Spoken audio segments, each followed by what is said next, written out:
For our grand finale, we unveil the happiness factor. You think? And we waited 8 weeks to arrive at this brilliant philosophical insight? The key to moral philosophy is in the song, Happy Birthday? It's actually more brilliant than it might at first appear. Happiness, to hear philosophers ever since Aristotle tell it, can be a rich and important notion. So it's our big idea for week 8.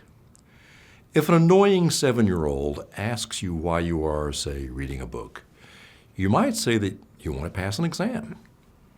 And why do you want to pass an exam? Because you want to make a good grade. And why? Because you want a college degree. Why? Because you want a good job.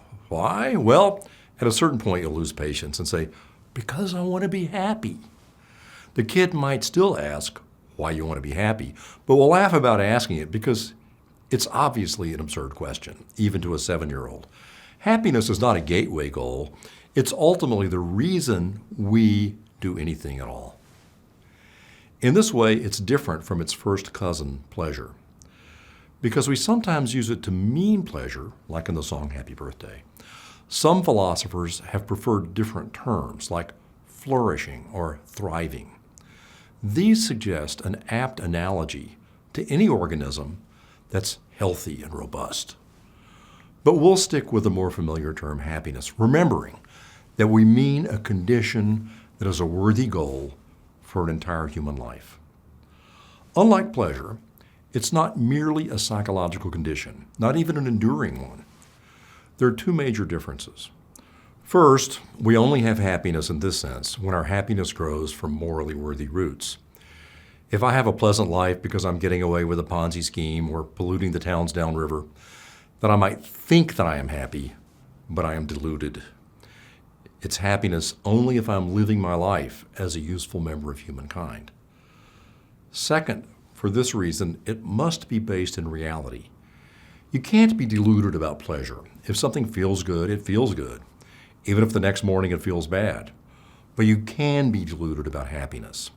There's nothing contradictory about saying, I thought I was happy, but now I see that I was only fooling myself.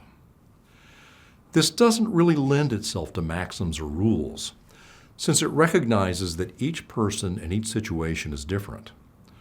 But it lends itself to character traits, that is, excellences or virtues. The theory cannot tell me for sure exactly what you or I ought to do in a given situation, but it can tell me what it is over a lifetime to be a certain kind of human being, what it is to be just or generous or wise. And I can then act in a way that aims to cultivate and exhibit those virtues. The virtue may not look exactly the same in everyone. Generosity in someone who has abundant time or money may look very different from generosity in someone with very little of either. But we can still recognize it as generosity in each case. This produces an interesting result. The happiness factor isn't objective, since the virtues are calibrated to the subjective situations of each of us. It's not universal, since its application varies accordingly, and it's certainly not compulsory. Indeed, perhaps it's better than compulsory, especially if we think that desirability is more reliable than compulsion as human motivation. But if it's not objective, universal, and compulsory, then how can it be a final factor? Well, it's not. Like the other theories we've looked at, it is a normative theory. That is, it provides ethical norms in the form of virtues. But unlike the others we've looked at, it's explicitly pluralist in nature. It includes a factory-installed bias in favor of morality. It will not run on any fuel that is not approved by our Chapter 1 metaethics. Happiness, that is not this best kind of happiness unless it is consistent with living life as a useful member of humankind. But wait, doesn't this commit the fallacy of begging the question? Not if we have agreed that this is what moral philosophy is about. It just means that we're staying on topic. The other factors do not include anything that is necessarily moral, and so they go astray at exactly the point where they would morally approve of doing harm to humankind. The happiness factor shows how a theory can find within the other factors, that is, pluralistically, which of their elements are beneficial to humankind, and build only them into a theory.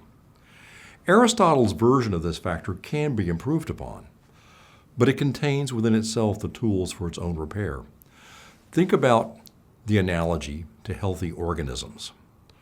What if a tree becomes thriving and healthy by drawing nutrients from the soil and stretching its limbs towards the sun at the expense of the nutrients and sunlight needed by the trees around it?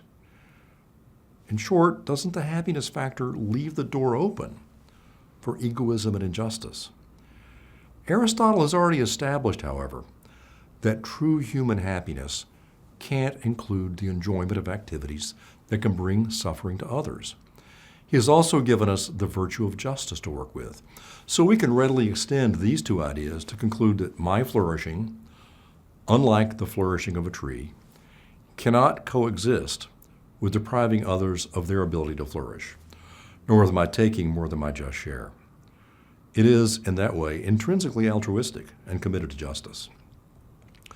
In this way, happiness, rightly understood, can point the way for how to live our lives in a manner that is useful not only to ourselves, but also to our communities and all of humankind.